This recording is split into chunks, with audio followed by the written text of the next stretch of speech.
Ükski kodanik ei jää maha. Seda tõestas Iisrael taas täna, kui leiti langenud sõduri Jehuda Katsi säilmed. Ta oli viimane sõdur, kes oli veel kadunud Soltan Jakubi lahingust, esimesest Liibanoni sõjast. See oli 44 aastat tagasi. Kats kadus 1982.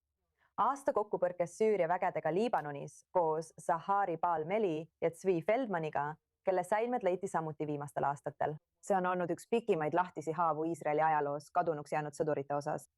Ja see saab lõpuks täna lahenduse. Rohkem selle leidmise tähendusest nii peredele kui ka tervele põlvkonnale sõdureid, kes on kandnud Sultan Jakubi mälestust üle 40 aasta. Minuga liitub nüüd rabi Yuval Tšellov. Ta võitles selle lahingu äärealadel kompanii ülema asetäitjana. Täna on ta Tsohari juudi eetikakeskuse direktor. Rabi Tšellov, aitäh, et olete täna meiega I24 Newsis. Tere õhtust! Kui kuulsid, et Jehuda Kats on lõpuks üles leitud, mis mõtted sul peas liikusid? Mida see hetk sinu jaoks isiklikult tähendab? Sa pead aru saama, et kadunuks jäänud sõdurite olukord on kõige hullem. Ma ei saa midagi head öelda selle kohta, kui keegi on vigastatud või surnud, aga vähemalt on neil olemas koht. Neil on koht, kust nad saavad leinata, kust nad saavad oma emotsioone väljendada. Kadumine on alati justkui suur torm ootuste, mõistmise ja teadmata olemise vahel. Ja võib-olla me jätsime ta maha või mis iganes.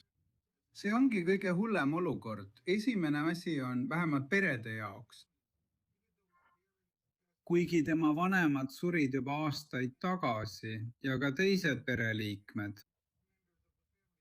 Aga see, et vähemalt nüüd me teame ja saame ringi sulgeda, on väga oluline nii emotsionaalsest kui ka isiklikust vaatenurgast ja elus. Nüüd me peame sellest aru saama. See on samuti, nagu sa alustasid ja ütlesid sissejuhatuses, see on samuti miski, mis mõjutab kogu Iisraeli kaitseväge, kogu Iisraeli armee eetost. Ja see on, et kedagi ei jäeta maha. Kats oli viimane 3 sõdurist, kes Sultan Jakubist kaduma jäi. See lahing on olnud riigi jaoks lahtine haav 44 aastat. 4 aastakümmet. Mida ütleb see tagasitoomine Iisraeli pühendumuse kohta oma sõduritele, isegi aastakümneid pärast sõja lõppu? Ma arvan, et see on tõesti väga-väga oluline ja see tuleb mõlemast suunast. Üks on eetiline pool. Ja me peame teadma, et igaüks, kes ohverdab oma elu Iisraeli riigi päästmiseks, ei jäeta kunagi maha. Ja me tunneme alati, et meil on tema ees võlg teha kõik, mis võimalik, et ta tagasi tuua. Eelkõige elusana. Aga isegi kui see pole võimalik, siis teha seda, et tuua tema keha tagasi ja et ta maetaks Iisraeli pinnale. See on üks suund. Teine asi on mõju sõduritele. Ja sõdur, kui ta läheb lahinguväljale, teab, ja nüüd teab ta seda veelgi paremini, et ta ei ole üksi, et kogu ühiskond, kogu riik, kogu idee, Iisraeli kaitsevägi ja ülemad võimud on tema selja taga. Ja ta on tegelikult omamoodi sõnumitooja. Ja me rõhutame seda, et sõdur on lahinguväljal enesekindlam ning teeb kõik endast oleneva, et päästa Iisraeli riik.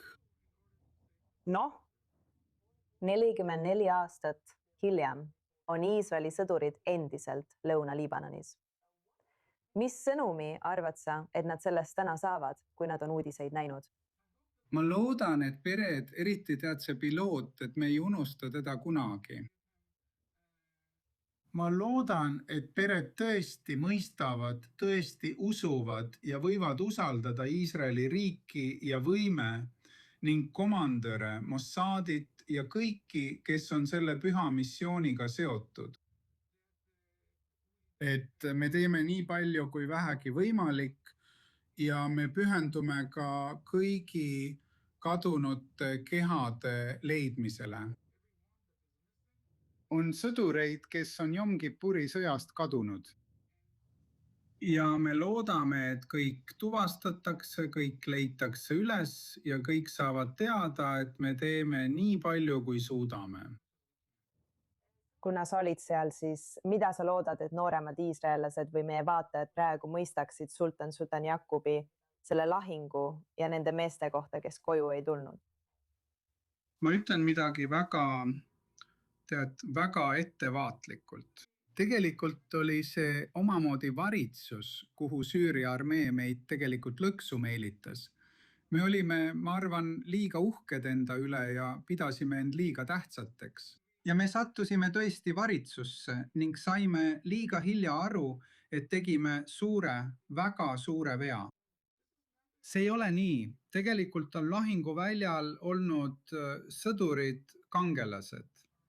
Ma räägin noorest komandörist Ida-Irast ja kõigist teistest sõduritest. Nad on tõelised kangelased.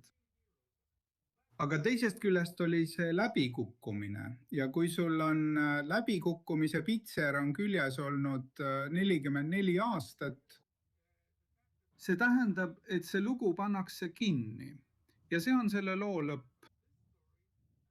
Ma arvan, et on väga oluline mõista, et mõnikord me ei õnnestu ja mõnikord me ei suuda missiooni täita.